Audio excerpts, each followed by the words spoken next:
Mateus capítulo 26, versículo 36, nos diz o seguinte: em seguida, foi Jesus com eles a um lugar chamado Getsêmani e disse a seus discípulos: assentai-vos aqui, enquanto eu vou ali orar. E levando consigo a Pedro e aos 2 filhos de Zebedeu, começou a entristecer-se e a angustiar-se. Então lhes disse: a minha alma está profundamente triste até a morte. Ficai aqui e vigiai comigo. Adiantando-se um pouco, prostrou-se sobre o seu rosto, orando e dizendo: meu Pai, se possível, passe de mim este cálice, todavia não seja como eu quero, e sim como tu queres. E voltando para os discípulos, achou-os dormindo, e disse a Pedro: então nem uma hora pudesse vós vigiar comigo? Vigiai e orai, para que não entreis em tentação. O espírito na verdade está pronto, mas a carne é fraca. Tornando a retirar-se, orou de novo, dizendo: meu Pai, se não é possível passar de mim este cálice sem que eu o beba, faça-se a tua vontade. E voltando, achou-os outra vez dormindo, porque os seus olhos estavam pesados. Deixando-os novamente, foi orar pela 3ª vez, repetindo as mesmas palavras. Então voltou para os discípulos e lhes disse: ainda dormis e repousais? Eis que é chegada a hora, e o Filho do Homem está sendo entregue nas mãos de pecadores. Levantai-vos, vamos, eis que o traidor se aproxima. Pai, nós estamos diante da arma mais poderosa que existe, Senhor, que é a Tua Palavra. Nós queremos, Senhor, diante da Tua Palavra, clamar ao Senhor e pedir que o Senhor fale aos nossos corações. Amém. Nos confronte naquilo que precisamos ser confrontados, para que haja crescimento. Nos ajude a entender a Tua exortação, nos ajude a entender as Tuas instruções e os Teus ensinamentos. Que o Senhor fale conosco, Pai. Que a nossa alma esteja derramada diante do Senhor, Pai, os nossos corações abertos para recebermos aquilo que o Senhor tem como um alimento que vem nutrir as nossas almas nesta manhã, e que em nome de Jesus o Teu nome seja glorificado, Pai. Usa a minha vida, tenha misericórdia de mim, Pai, e que o Senhor possa me usar, ó Deus, para alcançar os nossos corações. Fala, Senhor, faça a Tua vontade, cumpra o Teu desejo, o Teu querer, e seja adorado para a glória do Teu nome, em nome de Jesus. Amém. Amém. Amém. Quando a oração morre, o fogo apaga. Eu me lembro da história de Eli, o sacerdote, e os filhos de Eli, então, que eram seus sucessores, eles não deram continuidade ao ministério do seu pai.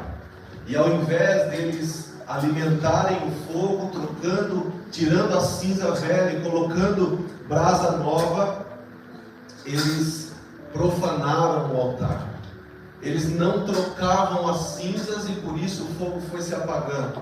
Eles começaram a se envolver com coisas profanas que não eram do seu ofício, e eles se perderam. Quando a oração morre, o fogo se apaga. E nós temos a responsabilidade de manter o fogo aceso.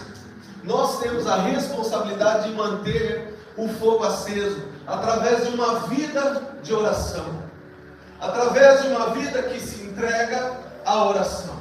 Se nós cremos que Deus existe, nós precisamos manter uma vida de oração, porque senão não faz sentido. Não faz sentido. Se você diz que ama alguém, mas não conversa com alguém, que sentido faz?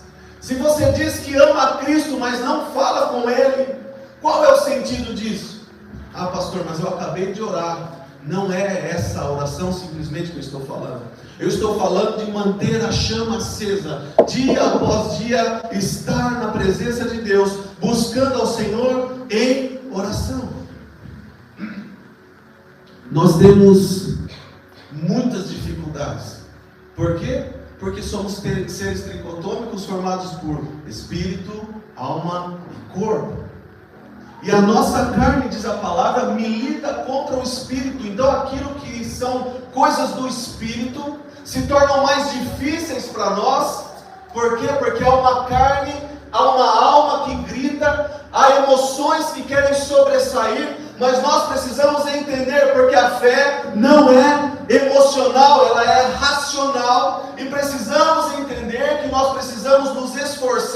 para fortalecer o nosso espírito.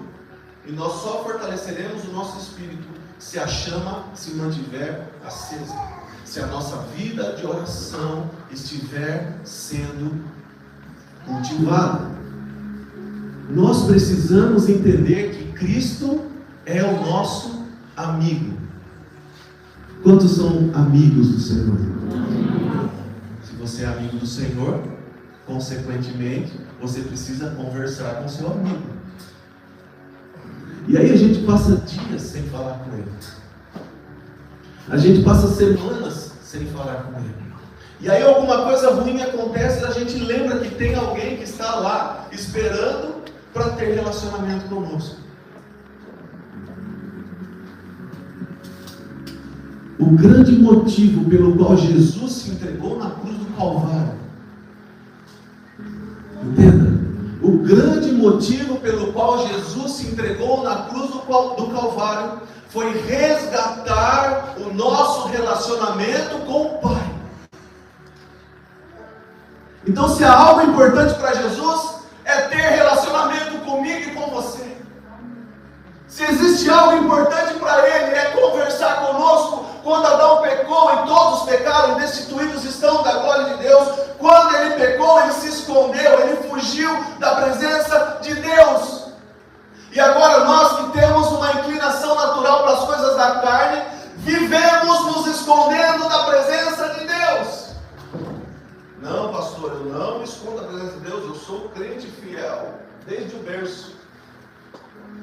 Nos escondemos da presença de Deus quando não nos apresentamos em oração. Nos escondemos da presença de Deus quando não mantemos a chama do fogo acesa através da vida de oração. Nos escondemos da presença de Deus e permitimos que a nossa alma comece a gritar e a sobressair. Por quê? Porque o nosso espírito está enfraquecido. Quando Jesus vai orar, há um contraste. Passa para mim, Maria. E ele lamenta: nem uma hora pudesse vigiar comigo. Meus irmãos, há um choque entre a agonia divina e o sono humano. E isso não aconteceu só no jardim do Getsemane, mas acontece até nos dias de hoje, na minha e na sua vida. Há um desejo ardente, um clamor do céu, que está chamando seus filhos para manterem e para voltarem a ter um relacionamento com o Pai. O Senhor entra em agonia quando olha para os seus filhos e espera os seus filhos para um lugar secreto, para um momento de oração, para um momento de encontro. E o sono toma conta das nossas vidas. E não necessariamente o sono que a gente dorme. Apesar de que a maior queixa daqueles que têm negligência na vida de oração é o sono, é a preguiça, é a falta de vontade, é a falta de esforço, é a falta de entendimento de que sem oração nós não vamos avançar. Sem oração nós não vamos chegar aonde o Senhor planejou. Ei, existe um plano para mim e para você, desde antes da fundação do mundo. O Senhor tem um propósito específico para as nossas vidas. E não é para a vida do outro, é para mim e para a sua vida. Um propósito, um plano específico. Se nós não entendermos que há um propósito para viver nessa terra, nós vamos ficar batendo cabeça para lá e para cá. Mas nós só vamos entender o propósito se nós vivermos e mantermos a nossa vida de comunhão com Deus. Porque sabe quem vai falar qual é o caminho, qual é a direção, qual é o próximo passo? É o próprio Deus. É o próprio Deus, pela ação do Espírito Santo que nos foi dado. Se nós dormirmos na nossa vida de oração, se nós dormirmos na nossa vida de comunhão com Deus, nós vamos perder muita coisa. A vida passa muito rápido. Sara fez 12 anos. O José já tem quase 8. Não, tô brincando. O José fez 2. A Alice vai fazer 9 agora. E você está pensando nos seus filhos. Você está pensando no tempo que já passou.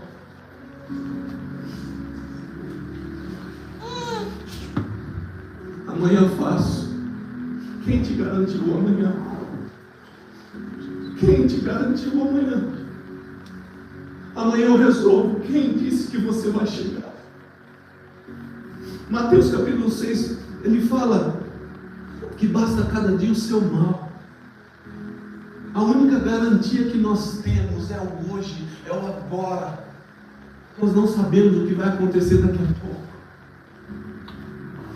Por isso, viva uma vida de intensidade com o Senhor. Viva uma vida de intencionalidade com o Senhor. Ser intencional com Deus é ter disciplina nas coisas que são do Espírito. Nos momentos de maior necessidade, muitas vezes nós somos negligentes.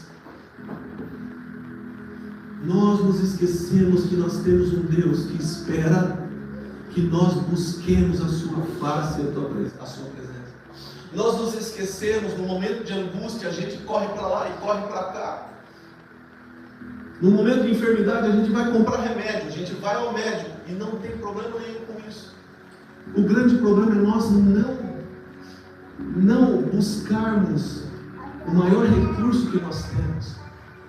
O grande problema é nós nos esquecermos que Deus, o Criador dos céus, da terra, dos mares e de tudo que neles há, nos chama pelo nome, conta os fios que há na sua e na minha cabeça. Uns têm mais, outros têm menos, mas Ele sabe exatamente quantos fios tem aí.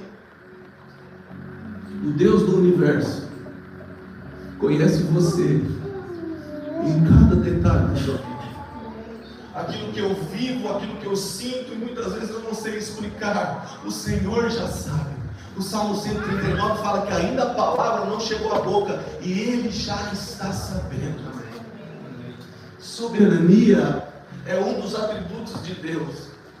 Nós não podemos perder de vista que há um Pai que quer cuidar dos seus filhos em todas as suas necessidades. Vida de oração é a coisa mais importante que nós precisamos cultivar. Sabe por quê? Os dias são maus. Os dias são maus. As coisas estão se afunilando.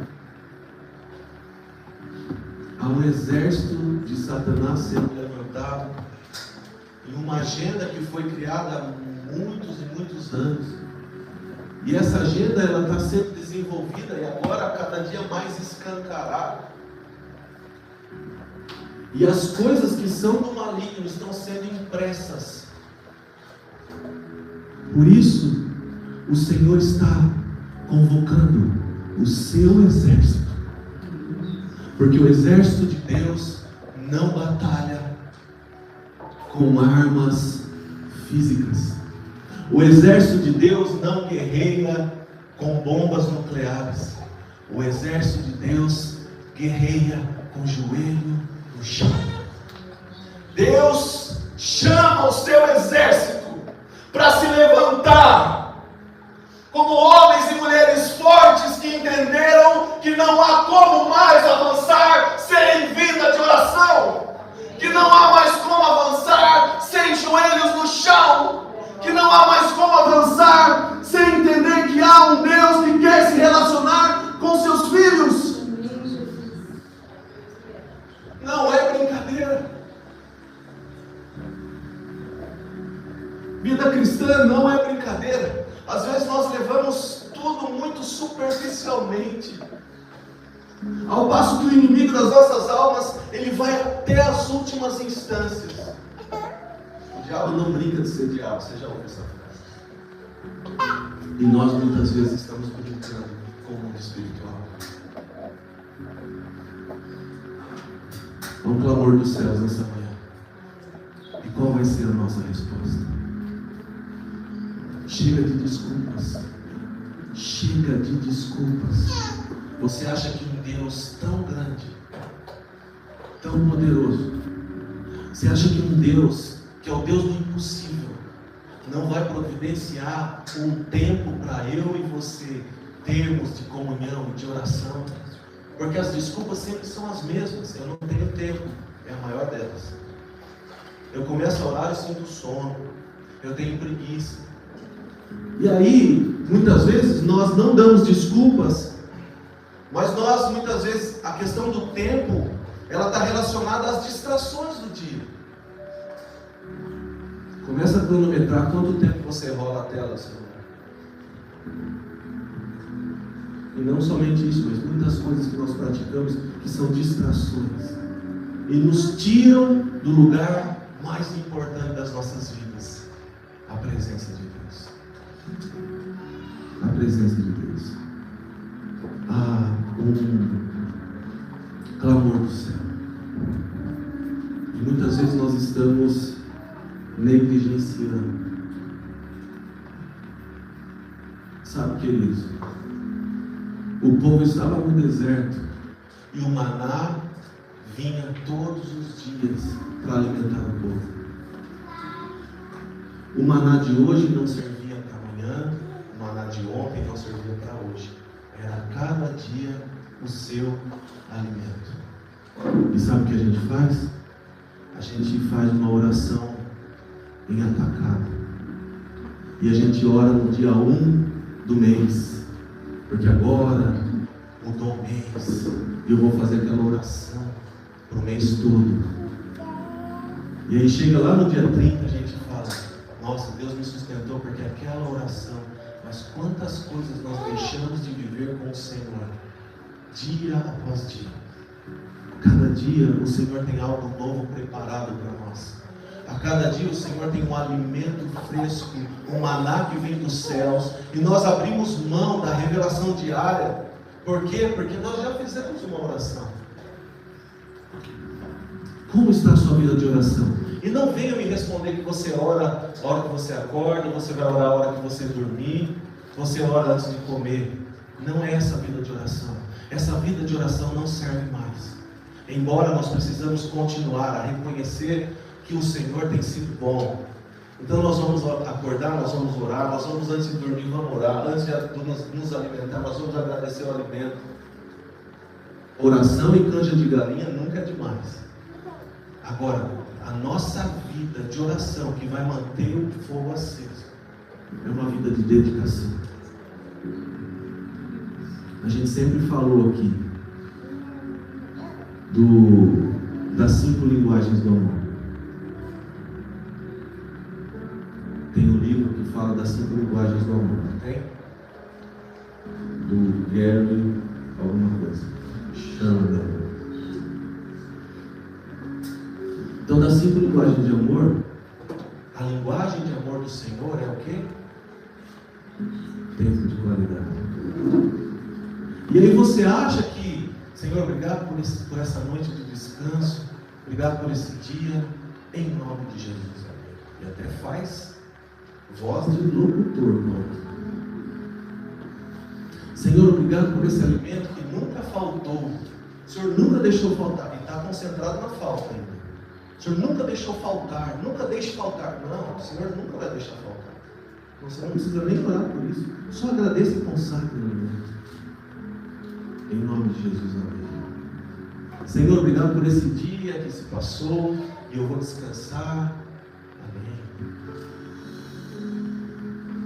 E aí, nós nos auto-sabotamos, porque achamos que essas orações são suficientes para manter o fogo aceso.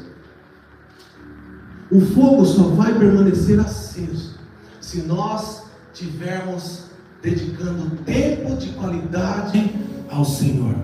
Quando nós dedicamos tempo de qualidade ao Senhor, nós nem precisamos falar que nós o amamos.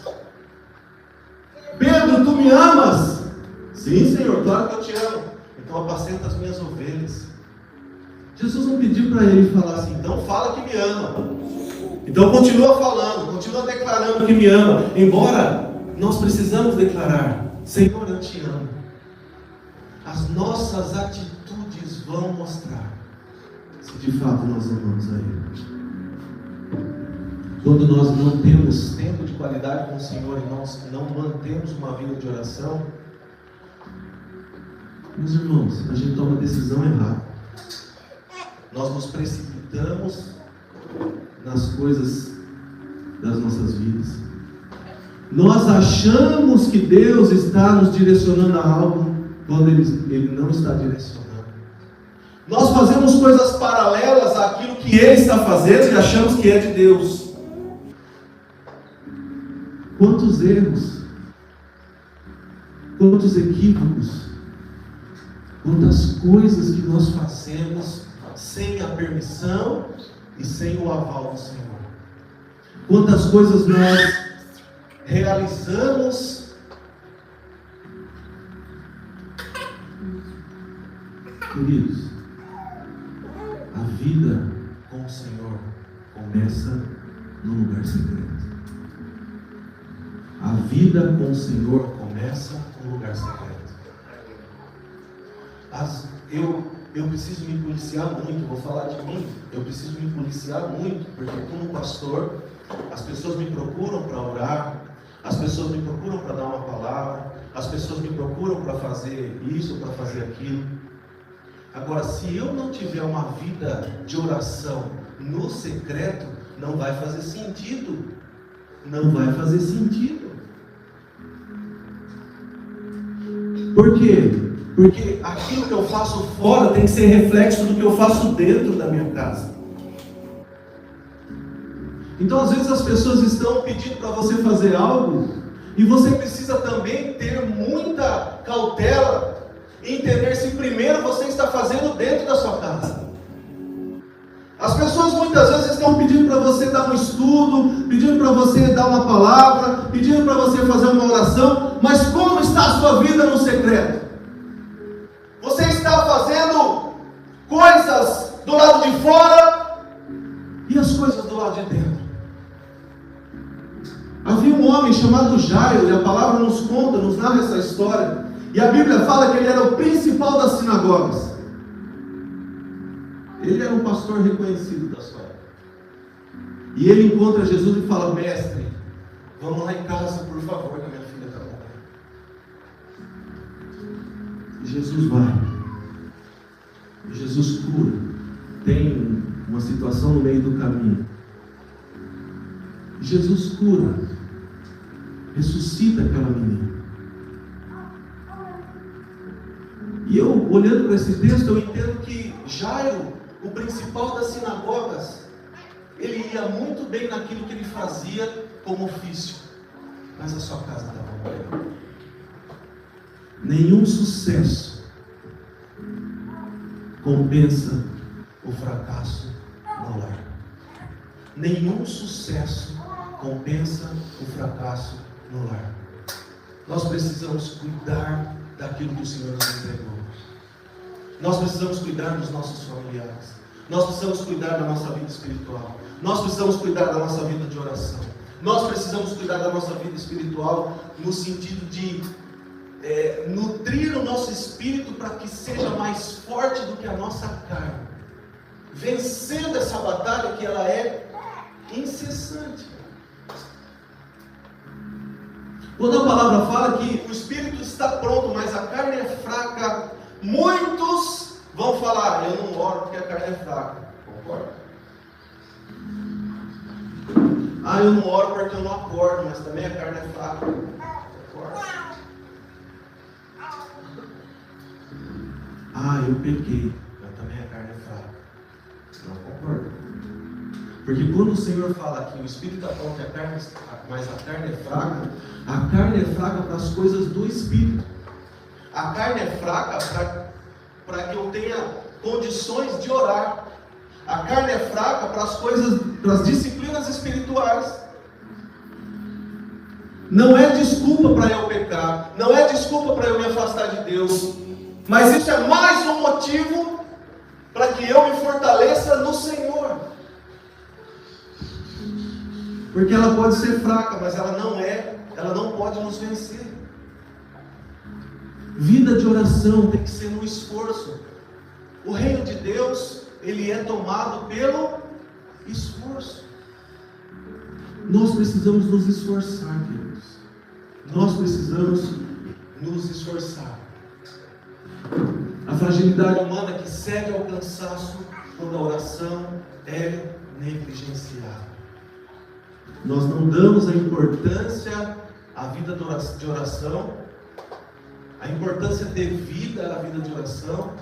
Nós não nos importamos com as disciplinas espirituais.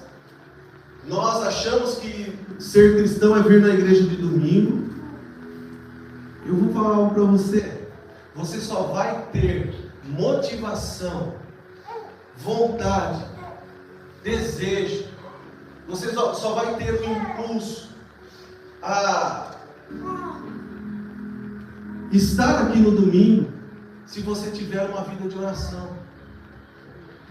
Porque o domingo, ele é o dia que nós nos reunimos para prestar adoração, para cultuar ao Senhor. Não é o dia que você vem para ter vida de oração. Vida de oração você tem na sua casa. Vida de oração você tem no seu lugar secreto. Quantos já assistiram o Quarto de Guerra? Nunca assistiu? Não assiste. Quarto de Guerra. Para que você entenda melhor o que eu estou falando.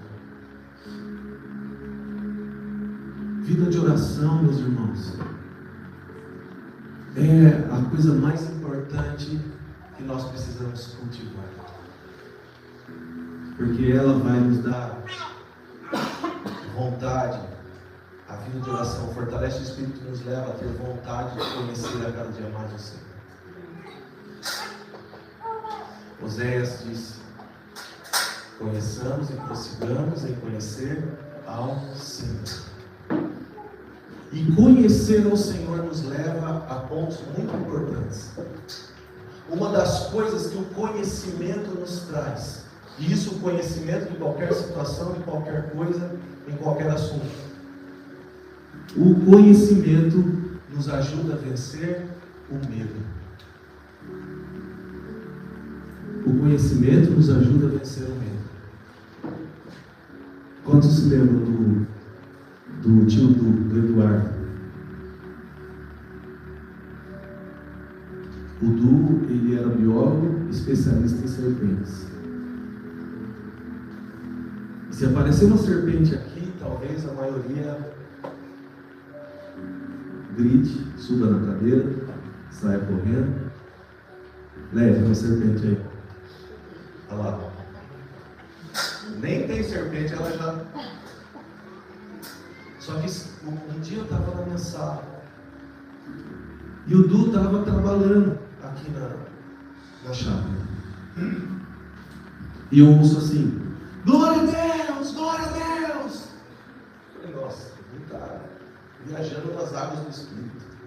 Eu saí na porta e falei: Du, o que aconteceu? Ele com uma cobra na mão. Glória a Deus! Glória a Deus! Deus me presenteou! Porque o conhecimento que ele tinha de serpentes fazia com que ele não tivesse medo da serpente. Obviamente que o medo nos protege. Amém? Se aparecer um leão aqui, eu não vou lá brincar com o leão, porque eu não tenho medo de leão. O medo nos protege. Mas o medo, tudo que é fora de equilíbrio, tudo que não tem equilíbrio, tudo que está além, ou tudo que está aquém, tudo que é demais, ou tudo que é escasso, é prejudicial. Nós fomos numa loja quinta-feira, e aí a gente chegou, eu, a Gesa, a Sara, a Alice e o José. Chegamos na loja, a vendedora olhou e falou assim: oi gente, não era aqui em Santa Rita, lá em Piracicaba. Oi gente, que saudade de vocês! Você conhece ele? Não conhece. Ai, que linda que você está! Eu falei: confundiu, né? Falou: você parece uma moça que eu sigo, que faz mergulho e que não sei o quê. Aí tudo que ela falava, ela fazia "ê!" no final. Tanto que a Alice veio a viagem inteira fazendo não aguento mais. Então, a boa vontade daquela vendedora, a alegria dela, a energia dela, podia ter parado no: olá, tudo bem? Que bom que vocês estão aqui. Vamos lá, o que vocês precisam? Precisam de uma roupa assim? Tá, vamos lá, vamos ver. Ótimo. Agora, o tempo inteiro sendo legal também não é legal. Tudo que está fora de equilíbrio, tudo que é exagerado, é prejudicial. E o medo exagerado, ele nos paralisa. A palavra do Senhor nos ensina: o verdadeiro amor lança fora todo medo. E Davi, por amar a Deus, conhecia ao Senhor. E um dia o seu pai chama e fala: Davi, pega aqueles queijos, aqueles pães e vai levar para os seus irmãos. Eles estão na guerra, vai alimentá-los. Davi foi lá com a marmitinha, chegou, deu pão, deu queijo para os irmãos, e olhou e falou: mas o que está acontecendo? Quando ele olha, um gigante de quase 3 metros de altura vindo na direção do povo de Deus e intimidando, tentando intimidar o povo. Quando então Davi fala: quem é esse incircunciso que vem contra o Senhor dos exércitos? Davi não se intimidou, porque ele conhecia o Deus que ele servia. O conhecimento nos faz vencer o medo. E o resto da história vocês já conhecem. Agora, como que eu vou conhecer a Deus se eu não tenho intimidade com Deus? Como que eu vou conhecer ao Senhor se eu não tenho uma vida de oração? Como que eu vou conhecer ao Senhor se eu não conheço as Escrituras? Uma das armas mais poderosas que nós temos através da oração é orar a palavra de Deus, é orar a Bíblia, é orar as Escrituras. Por isso nós precisamos conhecer as Escrituras. Quando a angústia vier, você fala que Ele é o socorro bem presente na angústia. O Salmo 91 fala que aquele que habita no esconderijo do Altíssimo, a sombra do Onipotente descansará. Tudo posso naquele que me fortalece. Eu sou mais que vencedor em Cristo Jesus. Eu devo me alegrar nas tribulações, porque a tribulação produz em mim a paciência produz a experiência produz a esperança, e na esperança eu não sou confundido, porque o amor de Deus foi derramado em mim pelo Espírito Santo que nos foi dado. Quando eu conheço a palavra, eu posso orar a palavra. É uma arma poderosa contra o inimigo, porque ele não suporta a palavra de Deus. Então, queridos, nós precisamos dar a devida importância para a nossa vida de oração. Uma outra coisa que nós fazemos é que a gente se esquece que orar é dialogar com Deus. E aí a gente vai lá, a gente começa a orar e fala: Senhor, obrigado pelo dia, pela vida, obrigado, Senhor, por isso. Senhor, hoje é um dia assim, hoje é um dia assado. Senhor, eu estou sentindo isso, eu estou triste hoje, eu estou magoado, eu fiquei bravo com tal pessoa. Senhor, me perdoa, me ajuda a perdoar. E você vai sendo renovado, e você ora, e você agradece em nome do Senhor Jesus, pega a sua mochila e vai embora, e Deus está lá. Eu ia falar isso aqui nas costas para ele. Vida de oração é vida de diálogo. Nós falamos, só que a gente dá tempo para o Senhor falar. E sabe o que começa a acontecer? Você entra para orar muitas vezes e você não fala uma palavra. Você senta, você ajoelha na presença de Deus e você começa a entender as direções do Espírito. Você começa a entender aquilo que o Espírito está trabalhando no seu interior. Você começa a entender muitas coisas, porque você entra e Deus já está falando com você. E muitas vezes você sai desse lugar sem falar uma palavra. Por quê? Porque era a hora dele falar. Então a gente não pode deixar o Senhor falando sozinho. Nós não podemos. Por quê? Porque muitas vezes nós pedimos e não esperamos a resposta. Falamos e não queremos saber a opinião do Senhor. Até porque nós já estamos decididos. O pastor Sérgio Damiado, o pessoal conhece, contava que um casal de jovens, ele era pastor de jovens, o casal de jovens chegou e falou: pastor, nós estamos pensando em namorar. O que o senhor acha? Eu acho que vocês devem orar. Orem durante 1 mês, 2 meses, não sei, espera Deus responder. Vocês têm que orar antes, para ver se é da vontade de Deus, porque casamento é coisa séria, namoro é coisa séria. Namoro não é curtição, namoro é algo para que você conheça a pessoa visando o casamento. Aí, na semana seguinte, os dois chegam de vontade. Nossa, vocês estão namorando? Tanto, Deus já respondeu, isso aqui não. Vocês já sabiam o que vocês queriam. Vocês não estavam preocupados com a resposta. E vocês fizeram isso por pura religiosidade. E quantos de nós também fazemos as coisas por pura religiosidade? Por um mero protocolo, para dizer que fez. As respostas já estão prontas. Por quê? Porque a minha vontade tem que ser feita. E entramos em lugares de manipulação. E sabe o que é manipulação? É um espírito maligno. Nós manipulamos situações para que as coisas que nós temos vontade aconteçam. Para que aconteça do nosso jeito. Queridos, se Deus é soberano e a palavra fala, lá em Romanos 12, que a vontade dele é boa, perfeita e agradável, por que eu vou fazer a minha? Por que eu vou fazer a minha vontade, se a vontade dele é perfeita, é boa, é agradável? Mas para eu entender a vontade dele, eu preciso ter comunhão com ele. Eu preciso ter comunhão com ele. Na prática, o que eu faço? Separo o tempo de oração. Separa um tempo para você orar. Ah, mas eu acordo muito cedo. Acorda mais cedo. Dá um jeito. Deus vai te dar os recursos. Separa um tempo para você ter tempo de qualidade com Deus. Segundo, se dedique a esse tempo. Não leve o celular. Não se distraia. Não fique pensando nos problemas. Não fique pensando nas coisas que você tem que resolver. Não se distraia. Tempo de qualidade é você se despir de tudo.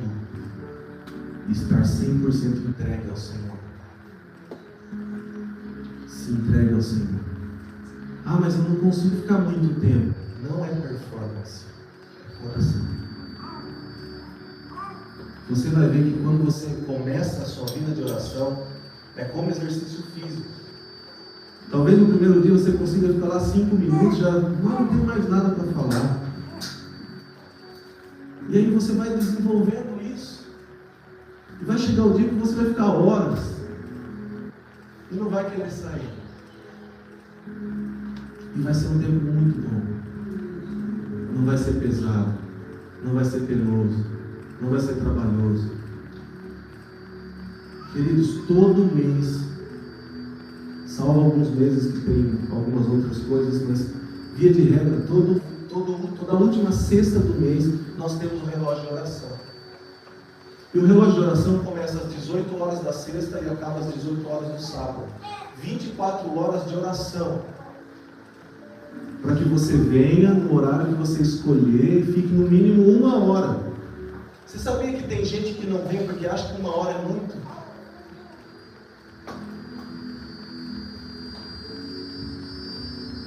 Não entendeu.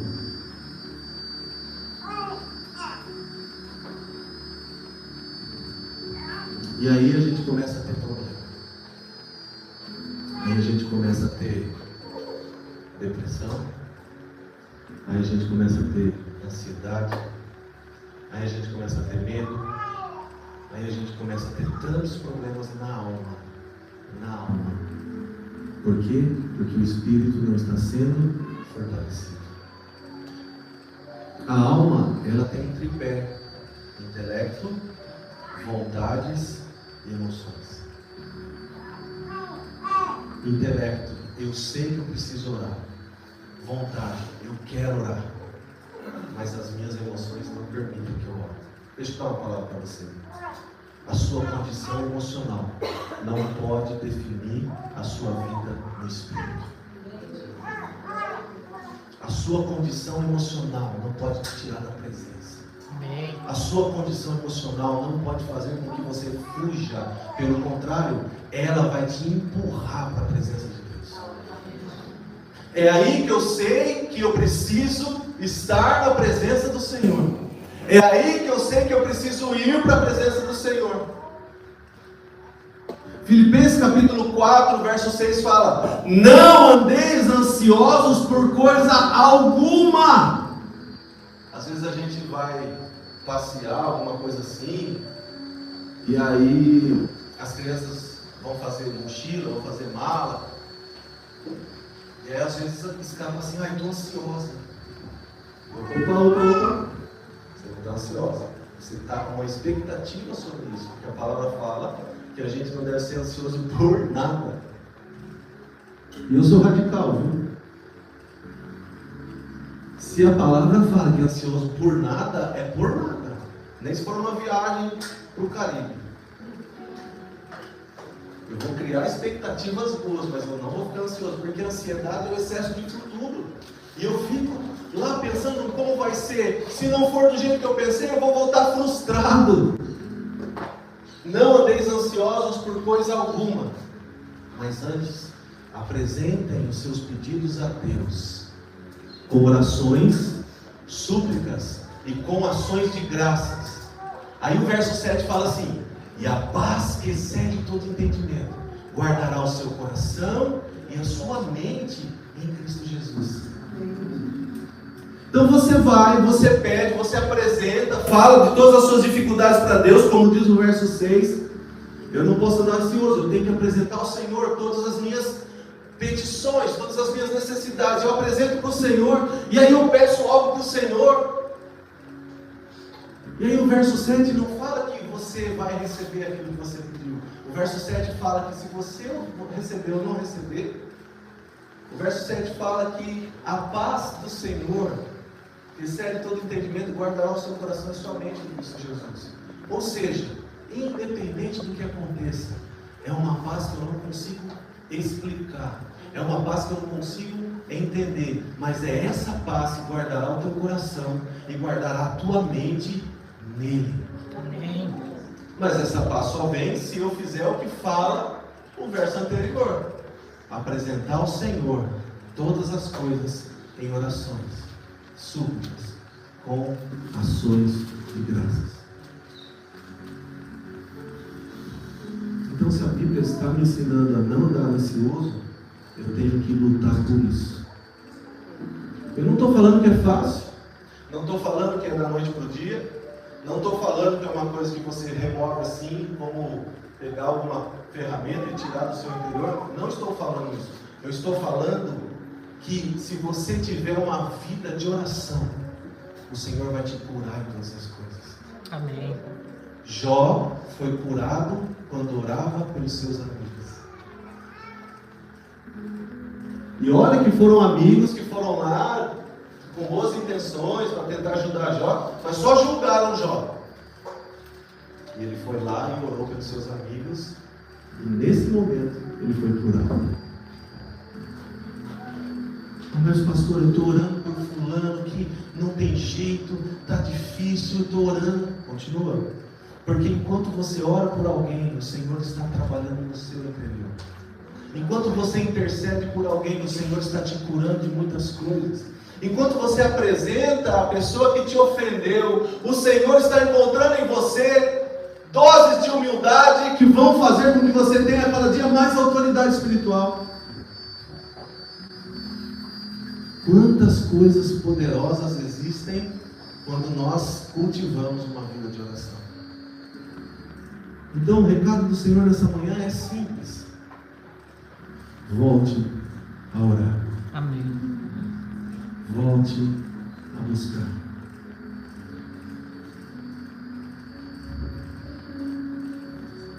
Não são palavras decoradas, não são orações pré-determinadas, mas é o que está no seu coração, derramando a sua alma diante do Senhor, abrindo o seu coração diante dele, falando para ele o que realmente está se passando. Porque às vezes a gente vai para a presença de Deus e a gente quer ser eloquente, a gente quer falar palavras bonitas, e a gente acaba não falando daquilo que está mais perturbando a gente no nosso interior. Seja sincero e direto com ele. Porque apesar dele já saber, ele quer ouvir a sua voz, ele quer ter relacionamento com você. Porque se não for assim, nós vamos nos perder. E nós vamos nos esconder, como Adão fez. Adão se escondeu. E Deus pergunta: Adão, onde você está? Não porque Deus não sabia onde ele estava. É lógico que Deus sabia onde ele estava. Deus pergunta para ele: Adão, onde você está? Porque Adão tinha se perdido. Ele não sabia aonde ele estava, e não era fisicamente, era dentro. Quando nós não cultivamos uma vida de oração, nós nos perdemos no nosso interior. E tudo começa do lado de dentro. Tudo começa no nosso interior, tudo começa dentro da nossa casa, tudo começa no nosso relacionamento conjugal, e depois vai para o lado de fora. Eu sempre gosto de falar de Pedro. Tem alguns que já estão cansados de ouvir falar isso, mas tem uns que não ouviram. Aí você vai ser paciente para ouvir. Pedro estava no barco junto com os discípulos, veio uma tempestade, e eles olham e falam: é um fantasma andando sobre as águas.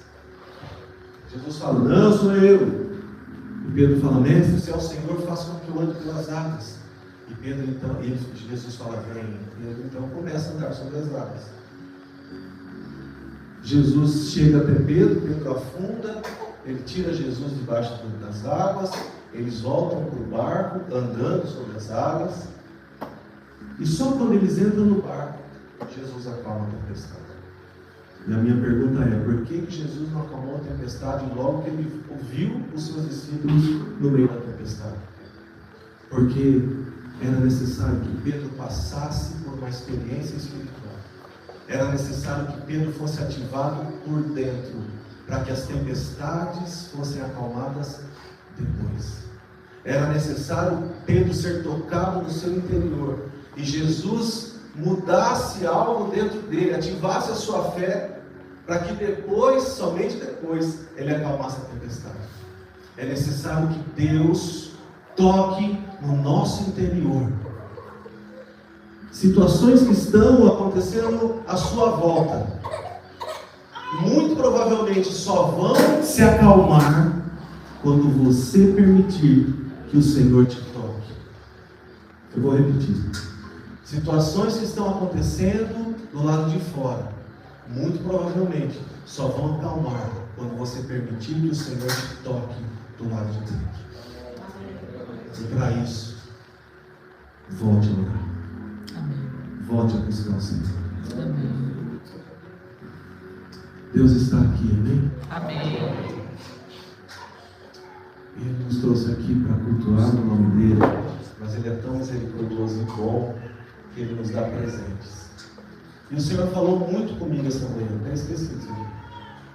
O Senhor falou muito comigo essa manhã. Eu espero que Ele tenha falado com você também. Amém.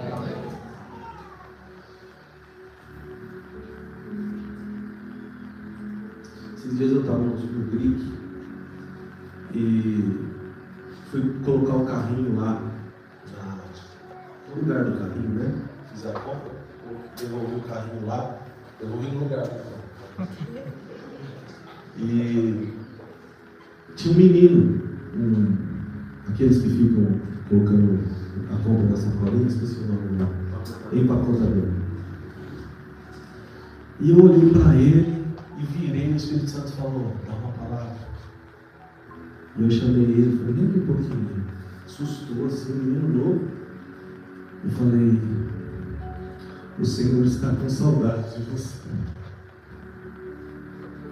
E aquele menino começou a chorar na frente do mercado. Eu falei, Jesus te ama, Ele está com saudade de você. Volte a ter uma vida de oração. E eu fui embora, não sei, não encontrei mais ele. A Alice estava comigo, ela ficou tanto quanto impressionada, porque foi muito forte o que o Espírito Santo fez. Mas o que eu quero falar com isso é que o Senhor está clamando por vidas que oram. O Senhor está com Jesus no Getsemane, em um tempo de agonia, porque os seus filhos não estão mais na presença. O Senhor está vivendo um tempo de esperar que os seus filhos se manifestem. Ele quer dar direções, Ele quer dar orientações, Ele quer dar ensinamentos, Ele quer falar qual que é o próximo passo. Mas se a gente não voltar para a presença, a gente vai perder tudo isso e o Senhor vai ficar esperando. Até quando nós vamos ficar deixando o Senhor esperar? Até quando a gente vai negligenciar o momento do encontro? Até quando a gente vai se esconder? Chega de desculpas. É tempo de voltar. O Senhor sente saudade de mim e de você. E Ele quer ver vidas entregues. Ele quer ver vidas que se lançam e se entregam a Ele. O Senhor está te dando vitória hoje. Senhor, em nome de Jesus, Pai. Segundo o que o Teu Espírito Santo está fazendo, nós confirmamos e ligamos na terra o que o Senhor já ligou no céu. Amém. A vitória chegou em nome de Jesus. Amém.